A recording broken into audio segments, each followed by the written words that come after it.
It's me. So optimal nutrition for before, during, and after pregnancy. And that's what I'm going to be talking about today. So congratulations on your journey. And I want to thank you for coming and joining me today. So during the presentation, just if you could leave your questions till the end, that would be really great. Because I like to leave a big section at the end for Q&A. So just pick my brain then, but I'm just going to present my presentation now. All right, thank you. All right, so I'm Blenda. I'm actually a holistic nutritionist. I'm also a personal trainer. So I am an IVF mom of 2. I struggled with fertility issues for many, many years. And then I turned to holistic nutrition, which helped me get my body ready for pregnancy. So today I'm very grateful that my experience had allowed me to educate those around me and educate those around me about the importance of nutrition, actually. So prenatal nutrition, your nutritional health before, during, and after is very important. It influences the body and the development of your baby. So you're going to set yourself up for healthy habits. And sometimes when we set these goals, it's sometimes unrealistic. So it's important to take small steps, because I know something like quitting smoking, that's something you should do right away. Quitting drinking, that's something you should do right away. But there are foods that we are trying to eliminate out of our diet, such as gluten, dairy, sugar, soy.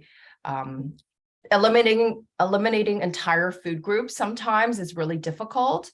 Following certain diets is really difficult, and also wasting your money on expensive supplements sometimes is not important as well. So I really like to turn to food instead. So today I'm going to share with you some quick, easy tips and lifestyle tips that we could try to improve our pregnancy. So practice mindful eating. So there's a total myth out there that when you're pregnant, you're really eating for 2. Just because you're pregnant doesn't mean you're eating for 2. So while it seems like you're eating for 2, you need about 70% more nutrients than non-pregnant women. But that doesn't include junk food, processed food, what's in the mainstream sometimes. So you really want to focus on more nutrient-dense foods, such as leafy greens, fruits, vegetables, veggies, and really move towards plant-based if you can. So I know we're going to talk about iron in a little bit. A lot of women need a lot of iron around this time. There's a myth about iron is only found in meat, let's say, but there's actually a lot of plant-based foods that have high iron in it. So we'll talk about that in a minute. So we should give our bodies the right nutrients so our metabolic processes doesn't deteriorate, our health continues, and our health continues to feed our nutrition continues to feed our baby in the fetus. So when we consume too many unhealthy foods, our body suffers. We could become malnourished, and it impacts our health and our baby's health. So holistic nutrition really focuses on natural nutrition. Once again, really cutting out the highly processed energy dense foods or drinks, and really fueling our bodies with what we really need. So normal weight gain for a healthy pregnancy is 25 to 35 pounds, maybe a little bit more depending on what your body requires. So that needs more of a in-depth, of course, look at by doctors, nutritionists, or others around you while they're helping you during your journey. So one thing I like to really look at when I work with my clients is really cutting down on the caffeine intake. And it's not an all or nothing. It's slowly cut it down. If you're having soda, let's say, or if you're having chocolate or coffee, slowly minimize that. So you're looking at maybe 200 to 300 milligrams of caffeine a day. Too much caffeine could actually cause overstimulation. It could cause irritability, insomnia, dizziness, fatigue, headaches, anxiety, really increase heartburn, especially if you're pregnant. Your stomach is kind of squished up, so there could be an increased production of the hydrochloric acid in your stomach. It also depletes potassium, magnesium, zinc, and vitamin C and B vitamins. So caffeine really stimulates and causes cardiac sensitivity. So really looking at cutting that down. When we're looking at coffee, let's say, a regular coffee would have 60 to 120 milligrams of caffeine a day. So depending on the type of caffeine you get, let's say you get a latte, that would be in the higher range, around the 100 milligrams. Even green tea, black tea has caffeine. So anywhere between 50 to 70 milligrams there. Cola, even diet cola has caffeine, has about 40 to 100 milligrams, depending on the serving size as well. And chocolate has about 40 to 100 milligrams, depending on the size of the piece of chocolate as well. So really slowly decreasing your caffeine intake. So slowly do this, because with if you all of a sudden take caffeine out, you could have withdrawal symptoms such as headache and fatigue. Dropping maybe one caffeinated drink per week, that would be great. Or maybe you could do your lattes like half shot or half strength if you're used to that. We could also hydrate with water, or you could do infused water, lemon, lime, and water, herbs in water, basil, mint, those are great. Fruits in water. If you have nausea, something like ginger in water will be really helpful. You could also look at like something like ginger tea. This one has no sugar in it. I really like that it has no sugar in it, actually. So really focus on drinking more water, because most of your body is made out of water. You're almost 70% water. Your lungs, 83% water, your skin, 64% water, kidneys, everything in your body is made of water. So really focus on drinking anywhere between 2 to 3 liters of water, depending on the type of activity you do and your body size, right? So really look at drinking water. And the next item we're going to talk about is increasing your fiber intake. So try to eat the rainbow. Look at all the beautiful colors we have here. Many people think fruit has a lot of sugar in it, but actually it has a lot of nutrients that we need. Vitamins, minerals, fiber, to keep your bowels regular. Because when you're pregnant or after pregnancy, you might have constipation, let's say. Anywhere between 1 to 2 bowel movements a day is regular. So you really want to increase your fiber intake so it's not hard and straining to go to the bathroom and pass. Especially after, let's say, a vaginal birth. It's really important to not strain, because there could be stitches, let's say. So really just keeping your bowels regular with lots of fruits and vegetables is very important.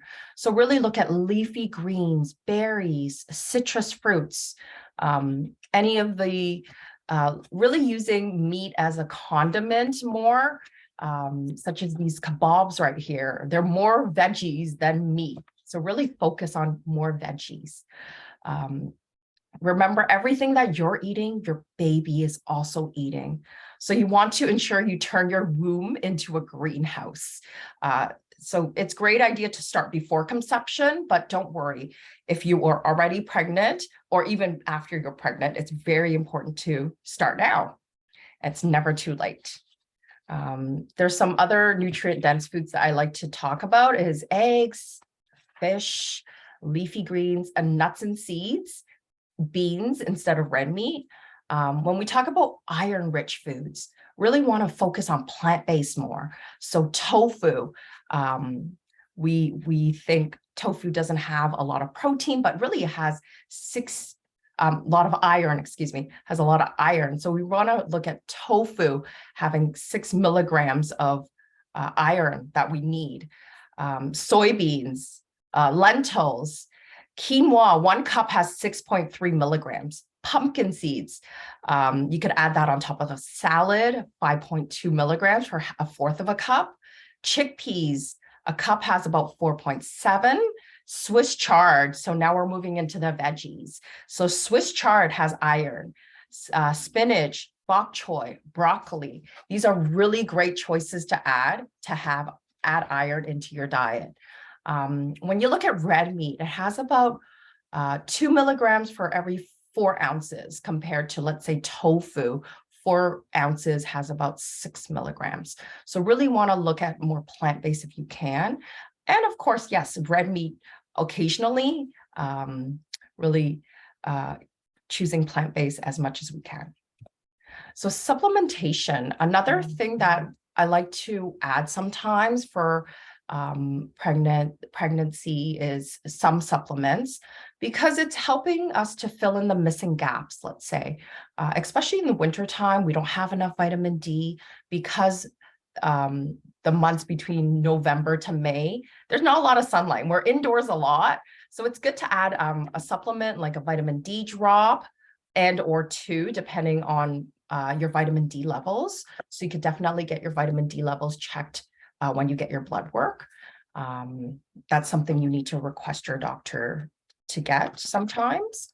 I also like to look at a good probiotic to help with gut health. So these are some products that I take on a regular, so I'm just showing you.